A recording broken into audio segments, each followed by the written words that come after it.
सुप्रभात बच्चों, मैं अनुज कुमार जो आपके विद्यालय में सहायक अध्यापक के रूप में हूँ। इससे पहले मैंने क्लास 9th की साइंस का सिलेबस मैंने विद्यालय के ऐप्स पे डाल दिया था, जिसमें मैंने आपको ये बताया था कि जो क्लास 9th की साइंस है उसको 5 यूनिट में डिवाइड किया गया है। यूनिट फर्स्ट जिसमें केमिस्ट्री अर्थात द्रव्यमान और उसके व्यवहार के बारे में अध्ययन करेंगे। यूनिट 2 जो बायोलॉजी से संबंधित है अर्थात सजीव जगत में संगठन के बारे में आप अध्ययन करेंगे। तीसरी यूनिट फिजिक्स जिसमें हम कार्य सामर्थ्य बल के बारे में अध्ययन करेंगे। चौथी यूनिट हमारा पर्यावरण और 5वीं यूनिट खाद्य संसाधन। तो बच्चों, केमिस्ट्री जो यूनिट फर्स्ट है इसमें जो पहला चैप्टर है हमारे आसपास के पदार्थ, जिसे हम इंग्लिश में मैटर इन आवर सराउंडिंग बोलते हैं। इस चैप्टर के अंतर्गत हम लोग द्रव्य या पदार्थ की अवस्थाएं, पदार्थ की अवस्था परिवर्तन इत्यादि के बारे में पढ़ेंगे। तो सबसे पहले चैप्टर जो आपका है मैटर इन आवर सराउंडिंग अर्थात हमारे आसपास के पदार्थ। चैप्टर पढ़ने से पहले आप चैप्टर के बारे में इंट्रोड्यूस हो जाइए, अर्थात हमारे आसपास के पदार्थ, आप लोग जो भी आसपास के पदार्थ हैं इनका अनुभव करने के लिए हम अपने शरीर की ज्ञानेंद्रियों का सहारा लेते हैं।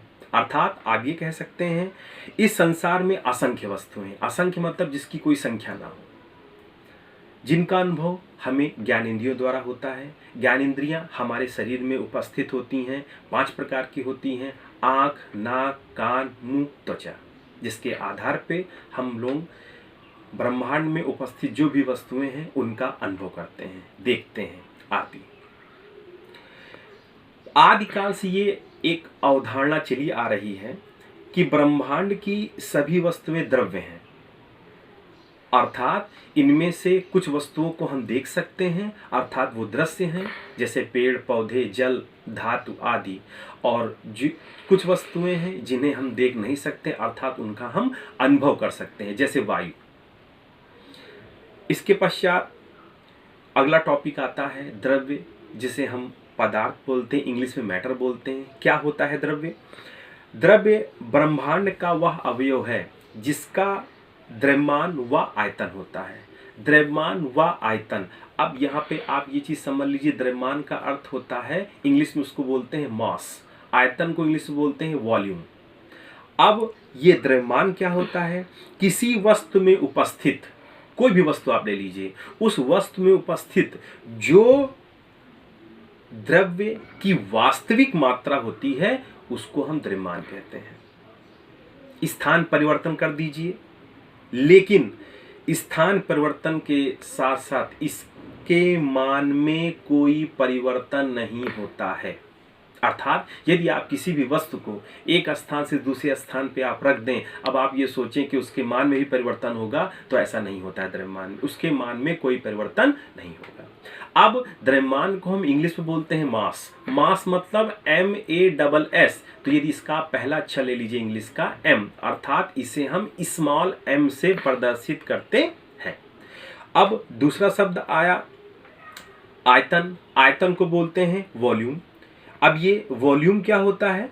किसी वस्तु द्वारा घेरा गया स्थान, कोई भी वस्तु है, यदि आप उस वस्तु को किसी स्थान पर रखते हैं, अब आप देखिए कि उस वस्तु को आपने जहां पे रखा है वो पूरा स्थान घेर लिया है, ठीक।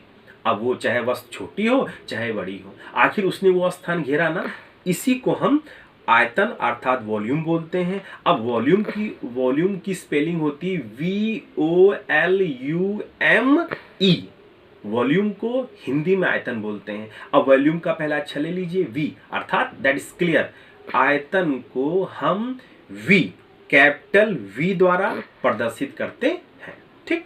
अब आ जाइए पूरा अपनी डिफिनीशन पे। मैं आपको द्रव्य और उसके पदार्थ के बारे में बताया था कि द्रव्य ब्रह्मांड का वह अवयव है जिसमें द्रव्यमान व आयतन होता है। इन दो शब्दों को मैंने क्लियर कर दिया कि द्रव्यमान क्या होता है और आयतन क्या होता है, जिसका अनुभव हम अपनी ज्ञानेंद्रियों द्वारा कर सकते हैं। ज्ञानेंद्रियों के बारे में मैंने बताया। अब वो वस्तु या पदार्थ कौन कौन से हैं, जैसे जल, वायु, लकड़ी, हीरा आदि आदि सभी में द्रव्यमान भी होता है।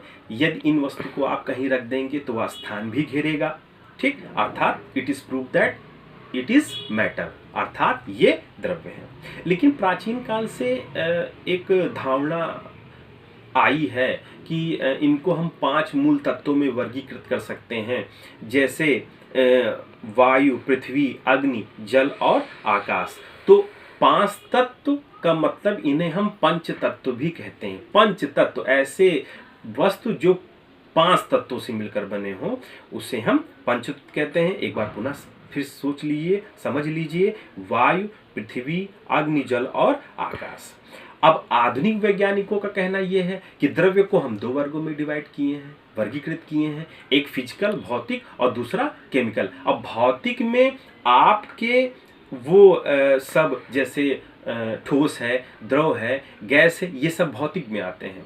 यदि आप केमिकल्स की बात करते हैं, रासायनिक की बात करते हैं, तो उसमें आपका तत्व, यौगिक, मिश्रण आदि आता है। तो बच्चों, द्रव्य की आप कंप्लीट डिफिनीशन ये कह सकते हैं, द्रव्य ब्रह्मांड का वह अवयव है जिसका द्रव्यमान व आयतन होता है, जिसका अनुभव अपनी ज्ञानेंद्रियों द्वारा कर सकते हैं, जैसे जल, वायु, लकड़ी, हीरा आदि। अर्थात द्रव्यमान होता है और उसमें स्थान घिरा जाता है, उस वस्तु में भार होता है, अर्थात ये द्रव्य है। अब वो बात अलग है कि प्राचीन काल में इसे पंचतत्व के नाम से वर्गीकृत किया गया। आधुनिक वैज्ञानिकों ने इसको 2 वर्गों में डिवाइड किया, फिजिकल, केमिकल, ठीक। अब अगला टॉपिक आपका आता है पदार्थ से संबंधित जो महत्वपूर्ण पद है। अब इसमें द्रव्यमान तथा भार में संबंध, ये बहुत इंपॉर्टेंट टॉपिक है। 2 नंबर में पूछा जाता है, द्रव्यमान तथा भार में संबंध क्या होता है। एक फार्मूला आप तैयार कर लीजिए, W बराबर mg, स्मॉल लेटर में W बराबर mg।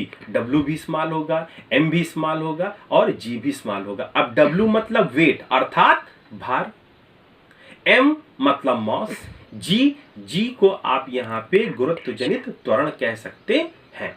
अर्थात आप द्रव्यमान तथा भार में संबंध की डिफिनीशन आप ये कह सकते हैं, या फार्मूला ये लिख सकते हैं, W बराबर mg। और नीचे इस चीज को क्लियर कर दिया, W क्या है, वेट अर्थात भार, M क्या है, मास अर्थात द्रव्यमान, G क्या है, गुरुत्वजनित